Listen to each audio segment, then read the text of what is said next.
Coming up on today's episode of Four Verts, I take a look at my top 15 NFL free agents and predict where they will sign in NFL free agency this offseason. Free agency just about a month away, so that is what we're going to do here on today's show. And speaking of the offseason, speaking of free agency, the draft, we've done a few mock drafts here on the channel.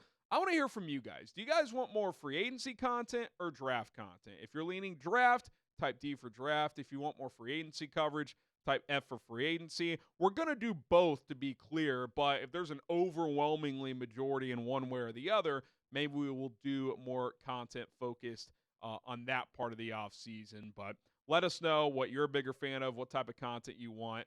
And, we're a man of the people here at Four Verts. All right, my name is Harrison Graham. Let's go ahead and dive on in here. At number 15, I got Dre Greenlaw, who, when fully healthy, is a hell of a player. Obviously, he tore the Achilles in Super Bowl 58, missed most of this past season with the San Francisco 49ers. Came back late, and when he played was really good, but then he tweaked, I think, his hamstring. So he basically hasn't been healthy in a year. I've got the Niners bringing him back. I don't think he'll cost a ton. He'll probably have to do a one-year prove-it deal, and if he can stay healthy and play well, he could cash in next offseason. But I've got him going back to San Francisco this year and playing next to Fred Warner. Number 14 free agent, that is Drew Dahlman, the center from the Atlanta Falcons. I've got the Bears poaching him here. They got to reset the interior of that offensive line, both guard spots and center. Very real possibility that is three new faces for Ben Johnson's offense as he takes over for Matt Eberflus in Chicago. Dahlman's not a perfect center, but he's a really good run blocker, and he's average to above average as a pass protector. He certainly has improved in that area. I think he could be a guy that the Bears throw some money at to help protect Caleb Williams. Speaking of offensive linemen, I've got Alaric Jackson, the Rams left tackle, signing with the Washington Commanders. Washington has a ton of cap space. Obviously, they feel great about Jaden Daniels. This is the time to spend and invest around him. They need to get better on their offensive line, especially at tackle. Jackson's still a 26, 27-year-old guy coming off a really good year with the Rams, and I could see him getting priced out of L.A. I'm sure the Rams would like to bring him back, but I don't think he's a player they're going to overpay for. But a team like Washington, who's young, has the cap space, they make sense to overpay for him. I could see that being the case here. Charvarius Ward, who is not going to be back with the 49ers more than likely. They've already paid younger cornerback Diamador Lador, so it sounds like he's going to be on a new team this upcoming season. How about the team we just talked about losing a player? How about adding Charvarius Ward if you're the Los Angeles Rams? The biggest weakness of their team last year was their secondary, specifically corner. Remember, they claimed Emmanuel Forbes late in the year because they're just scrambling for answers. Ward is still a very good player, probably a tick past his prime, but at worst, a starter, and at best, still can be a number one corner on a defense. I could see them giving him a 2-3-year deal for $13 to $15 million per year.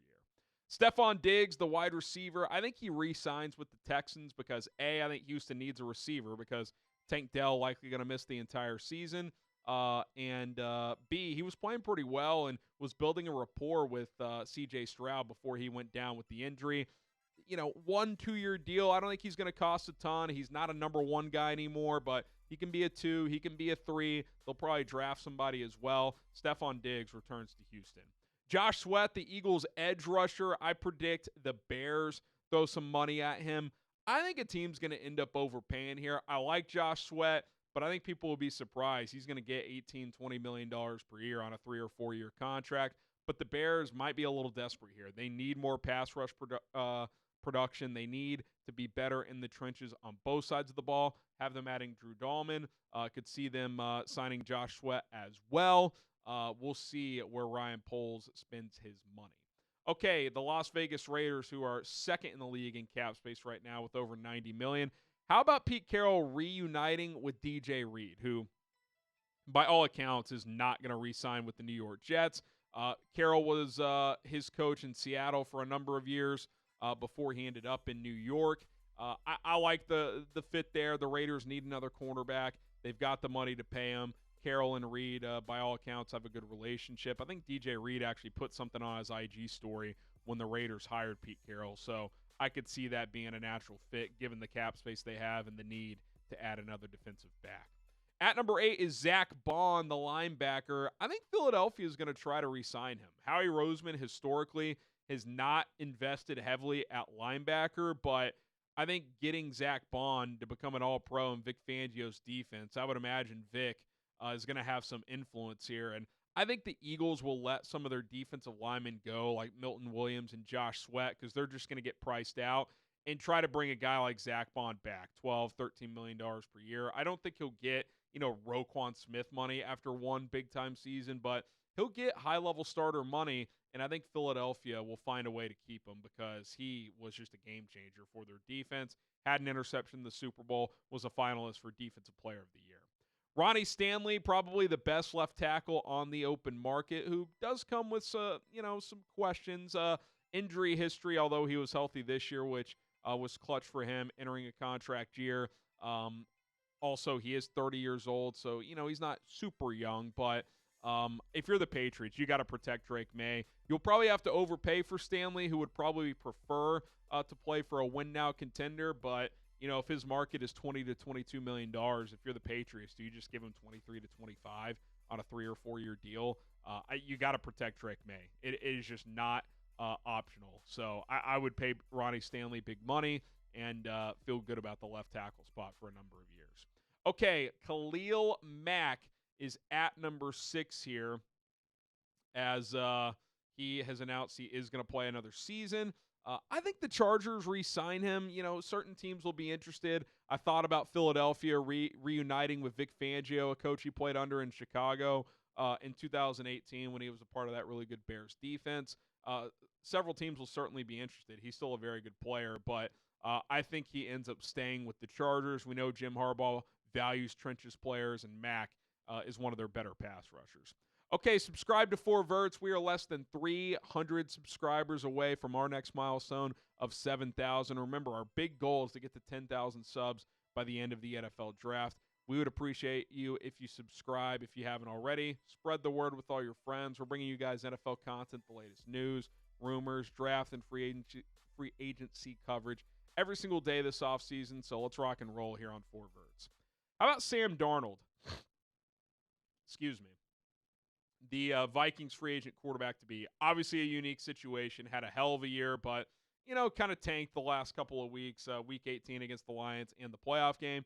I still expect him to have a strong market. I could see him getting a Baker Mayfield type of deal, 3 years, $100 million, $50 million guaranteed. And if you're the Raiders and you're going to be a run the football, play defense type of team, well, if you don't feel great about these rookies or you don't want to trade capital to move up for a Shedeur Sanders or Cam Ward, maybe you just sign Sam Darnold. John Spytek did the Baker Mayfield deal or was a part of that in Tampa. This feels very similar. Just a guy who isn't elite, but at least feels like a quality starter now with Sam Darnold. If they can get a quality running game going, they have the cap space to do all of this. I like the fit in Vegas. I like him playing in a dome. He played excellent last year in Minnesota, which obviously is in a dome. So I think this could be a win-win for both sides. At number 4, Chris Godwin. I've got the Commanders adding a weapon for Jaden Daniels. They've got Scary Terry on the outside. They've got De'Ami Brown, who could stretch the field a little bit. How about Chris Godwin in the slot? Now, Tampa is certainly going to try to bring him back. They love Chris Godwin. He likes playing there. But Washington, with all their cap space, might say, we'll give you $23, $25 million a year. 3 for $75. Is Tampa going to do that for Godwin? Maybe they will. But if you're Washington, the time is now. You've got a really good quarterback on a rookie contract. This is when you're trying to win. You're coming on off an NFC Championship appearance, but you got Philadelphia in your division. Doesn't feel like they're going anywhere. So Godwin roaming the slot for Jaden Daniels. I like that fit quite a bit. Jevon Holland, the safety from the Dolphins, I got him signing with Minnesota. Harrison Smith, he's year to year at this point. We'll see what his future looks like. They need a safety regardless after whiffing on Lewis Cine in the first round a couple of years ago. And who's the defensive coordinator for Minnesota? That would be Brian Flores. He was the head coach when the Dolphins drafted Jevon Holland. Now, some of Flores' relationships with players in Miami didn't end that well. I admittedly don't know how him and Jevon Holland meshed or didn't, but if they're on the same page, obviously they would be familiar with one another, and that was the one weakness on the Vikings defense this year, which largely overachieved, is on the back end they were a little sketchy, especially at safety. So adding Jevon Holland could be a win-win. At number 2, Trey Smith, who for a lot of teams will be the top free agent if he hits the open market. I think after the way the Super Bowl played out, if you're the Kansas City Chiefs and you got pushed around, I don't know if you can let go of one of, if not your best offensive lineman after Creed Humphrey. Trey Smith is still young. He's entering his prime. If it comes down to him and Joe Thuney, who's entering the last year of his deal at 32 years old, they might just choose Trey Smith, or they might find a way to keep both. So I have the Chiefs re-signing him. Now, I don't think this one is like a for sure they're going to re-sign him before free agency. Like, they might let him test the market and see what his value is. But if I'm Kansas City, that's kind of a tough pill to swallow if you got punked up front in the Super Bowl and then let Trey Smith go. I think they find a way to keep him. And then at number 1, Tee Higgins. Joe Burrow has lobbied hard to Cincinnati front office and ownership to sign Tee Higgins, to extend Jamar Chase, to give Trey Hendrickson a new deal, which could be over $30 million per year. The Bengals historically are cheap. Now, you would think with Burrow they'll spend a little bit more than they're comfortable with, but are they going to do 3 massive contracts in the same offseason? That feels like a tough sell to me. Kind of always felt like once they tagged Higgins last year, that was going to be his last year in Cincinnati. I think he ends up walking, and the Chargers need to be a team that bites. I get Jim Harbaugh built from the inside out, but their trenches are in a decent spot. Get Justin Herbert a true number 1, which he can be. I like McConkey as a number 2 roaming the slot. And then Quentin Johnston, who has drop issues, certainly isn't a perfect player, but if he's your other outside receiver, he's your number 3 guy, I actually think you feel pretty good about that. He had 8 touchdowns this year. So that would be a formidable trio for L.A. and Justin Herbert as they try to take the next step after winning 11 games in Jim Harbaugh's first year.